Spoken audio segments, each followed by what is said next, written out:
Teguh di balik tuduhan baperan, ketika kebenaran ilahi diuji. Dengan segenap puji dan syukur kehadirat Allah Subhanahu wa Ta'ala, Zat yang Maha Agung, yang telah melimpahkan rahmat dan karunia-Nya kepada kita semua, yang telah membimbing kita dari kegelapan menuju cahaya, dari kebodohan menuju ilmu, dari kelalaian menuju kesadaran. Bismillahirrahmanirrahim. Assalamualaikum warahmatullahi wabarakatuh.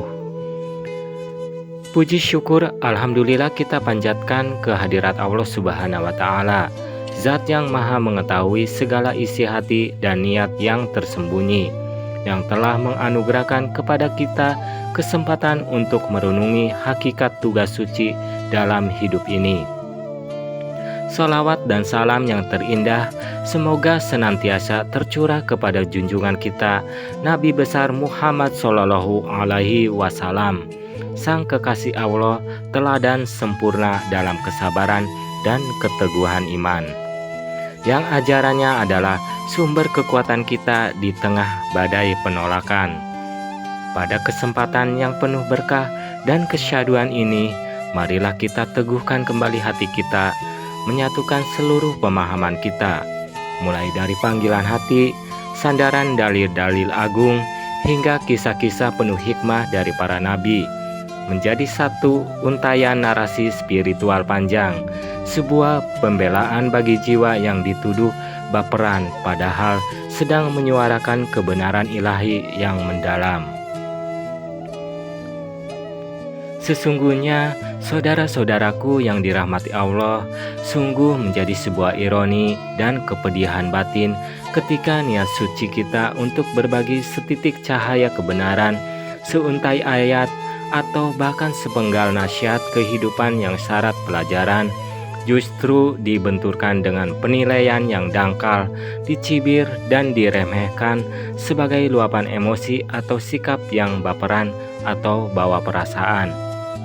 Kita harus menyadari bahwa yang kita sampaikan sejatinya bukan tentang soal perasaan pribadi yang labil, tetapi ini adalah isi hati dari sebuah kebenaran hakiki yang kita tangkap dari firman-firman Allah Subhanahu wa Ta'ala. Kita menyampaikan bukan untuk menghakimi, melainkan untuk mengingatkan, karena kewajiban kita sebagai umat terbaik adalah tawasau bil haq, saling menasehati dalam kebenaran.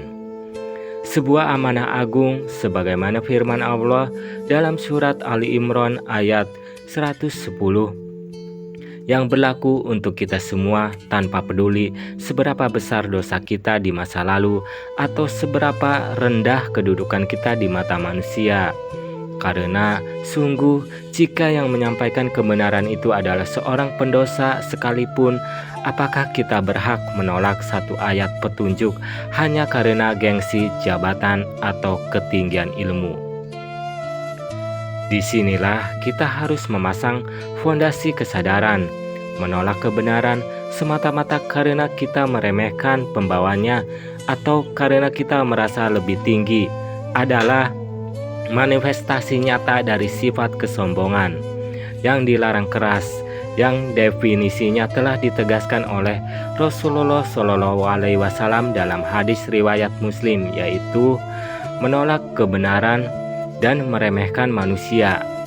Oleh karena itu, ketika kebenaran yang kita sampaikan tak pernah didengar dan kita diecap sebagai baperan, janganlah kita goyah, karena air mata yang mungkin menetes dari mata kita bukanlah air mata emosi yang terluka, melainkan air mata kedalaman jiwa dan kepasrahan seorang hamba yang menyaksikan betapa sulitnya cahaya menembus hati yang tertutup, sebuah reaksi tulus atas penolakan terhadap kebenaran yang kita cintai.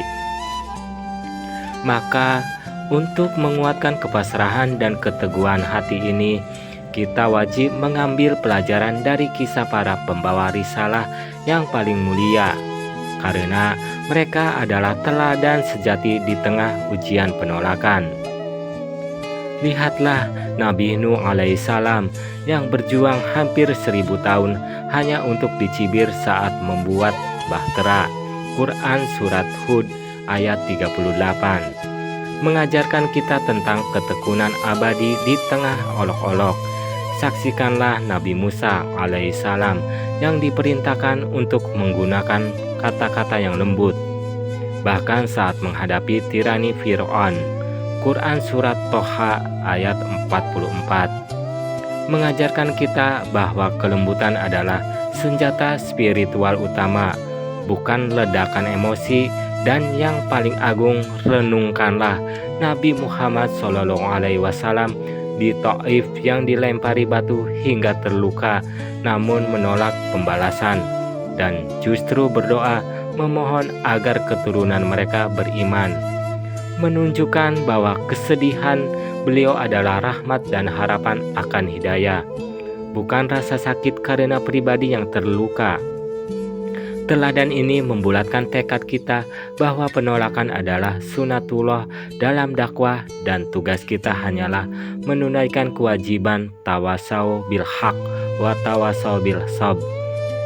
Nasihat menasehati dalam kebenaran dan kesabaran yang menjadi syarat lepas dari kerugian, sebagaimana diajarkan dalam surat Al-Asr ayat 103. Pada akhirnya kita harus berpasrah penuh kepada Allah Subhanahu wa Ta'ala, karena Dia mengetahui niat di balik setiap kata dan setiap tetes air mata, dan kita meyakini bahwa label dangkal seperti baperan tidak akan pernah mengurangi timbangan amal kebaikan kita di sisinya, asalkan kita tetap ikhlas dan teguh dalam menyampaikan narasi kehidupan yang bersumber dari kebenaran hakiki. Karena kita hanya bertanggung jawab atas penyampaian, dan hidayah sepenuhnya ada di tangan Yang Maha Kuasa. Akhirul kalam, jika narasi ini kurang, kami mohon maaf yang sebesar-besarnya. Terlepas dari itu, kami hanyalah manusia biasa. Jika ada benarnya, itu semata-mata datangnya dari Allah Subhanahu wa Ta'ala, dan jika terdapat kesalahan, itu datangnya dari pribadi kami sendiri. Sekian dan terima kasih. Subhanakallahumma wa bihamdika asyhadu alla ilaha anta astaghfiruka wa atubu ilaik. Wassalamualaikum warahmatullahi wabarakatuh.